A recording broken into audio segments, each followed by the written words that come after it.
আসসালামু আলাইকুম, কেমন আছেন সবাই? আলহামদুলিল্লাহ আমি ভালো আছি। নিপাস কিচেনে আপনাদের সবাইকে স্বাগতম। আজ আমি তৈরি করব রমজান স্পেশাল সাবুদানার পেঁয়াজু। রোজায় সবার ঘরেই কিন্তু পেঁয়াজু তৈরি হয়, আর আমরা সবসময় কিন্তু ডাল দিয়েই পেঁয়াজু তৈরি করে থাকি। তাই ডালের পাশাপাশি এবার আমি সাবুদানা দিয়েও পেঁয়াজু তৈরি করে নিলাম। সাবুদানা কিন্তু শরীরের জন্য অনেক ভালো। আর এই সাবুদানার পেঁয়াজু তৈরি করতে আমার কি কি উপকরণ লাগছে চলুন যেয়ে দেখি। সাবুদানা 1 কাপ, বাদাম আধা কাপ, জিরা 1 টেবিল চামচ, 2টা মাঝারি সাইজের আলুকে আমি সেদ্ধ করে চটকিয়ে এক সাইডে রেখে দিয়েছি, লাল মরিচের গুঁড়া আধা চা চামচ, লবণ স্বাদ মতো, বিট লবণ সামান্য, ধনেপাতা কুচি 3 টেবিল চামচ, কাঁচামরিচ কুচি 4টা, লেবুর রস 1 টেবিল চামচ, তেল ভাজার জন্য প্রয়োজন মতো। প্রথমে একটা চালনির মধ্যে সাবুদানাগুলো নিয়ে নিলাম। এখন দিয়ে দিচ্ছি পানি দিয়ে সাবুদানাগুলোকে ভালো করে ধুয়ে নিব।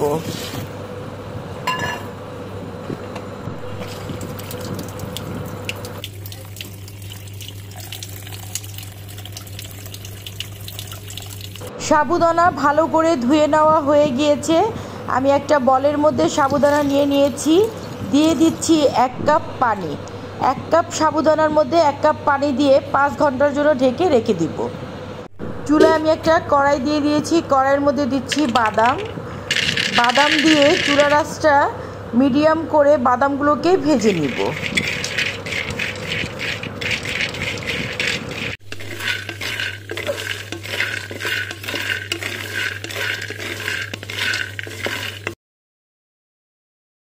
বাদাম ভাজা হয়ে গিয়েছে, বাদাম নামিয়ে ঠান্ডা করে তারপরে বাদামের যে উপরের খোসাটা আছে সেটা ছাড়িয়ে নিব।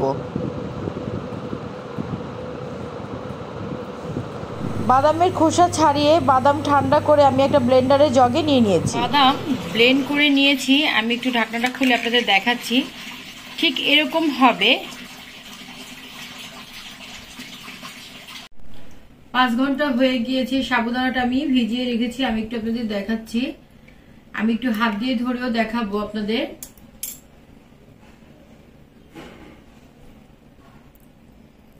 সাবুদানা কিন্তু শক্ত আছে, আবার কিন্তু একদম গলে যায়নি। সাবুদানার বলের মধ্যে আমি দিয়ে দিচ্ছি আমি যে বাদাম গুঁড়ো করেছিলাম সেই গুঁড়ো করা বাদাম। একে একে দিয়ে দিচ্ছি জিরা, আস্ত জিরা দিয়ে দিলাম। দিয়ে দিব আলু চটকানো, দিয়ে দিব কাঁচামরিচ, দিয়ে দিব ধনেপাতা কুচি, দিয়ে দিচ্ছি স্বাদ মতো লবণ,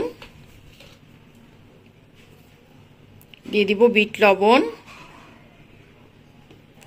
আর দিয়ে দিব লাল মরিচের গুঁড়ো।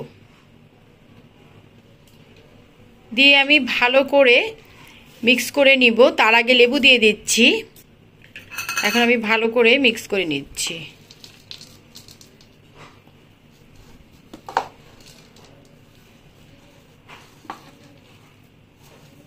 হালকা হাতে কিন্তু মিক্স করতে হবে। স্ক্রিনে যেভাবে করে আপনারা দেখতে পাচ্ছেন আমি যেভাবে করে সাবধান করে সাবুদানার সাথে মশলা মিক্স করছি, ঠিক এভাবে করেই কিন্তু সাবুদানার সাথে মশলা মিক্স করতে হবে। সাবুদানার সাথে মশলা মিক্স করা হয়ে গিয়েছে। প্রথমে আমি পানি দিয়ে হাতটা ভালো করে ভিজিয়ে নিলাম। এখন আমি আমার পছন্দ অনুযায়ী পেঁয়াজু বানাবো। সেই পেঁয়াজুর জন্য আমি আমার প্রয়োজন মতো সাবুদানার মিশ্রণটি হাতে নিয়ে নিচ্ছি। আমি ঠিক যেভাবে করে দেখাচ্ছি ঠিক এভাবে করেই কিন্তু বানাতে হবে।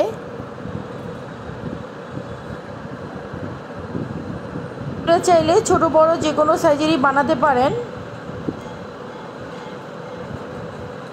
সবগুলো সাবুদানার মিশ্রণ দিয়ে আমি এরকম করে পেঁয়াজু শেপের মতো বানিয়ে নিচ্ছি। সবগুলো পেঁয়াজু আমার বানানো হয়ে গিয়েছে। আর এই পেঁয়াজু বানাতে বানাতে চুলায় কিন্তু আমি তেল গরম দিয়ে দিয়েছি পেঁয়াজু ভাজার জন্য।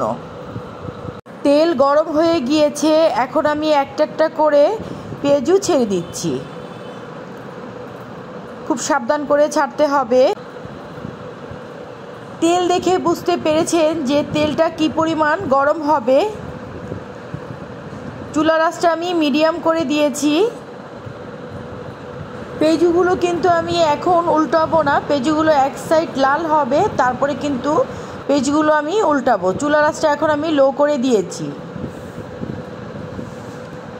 এখন আমি পেঁয়াজুগুলোকে উল্টিয়ে দিচ্ছি।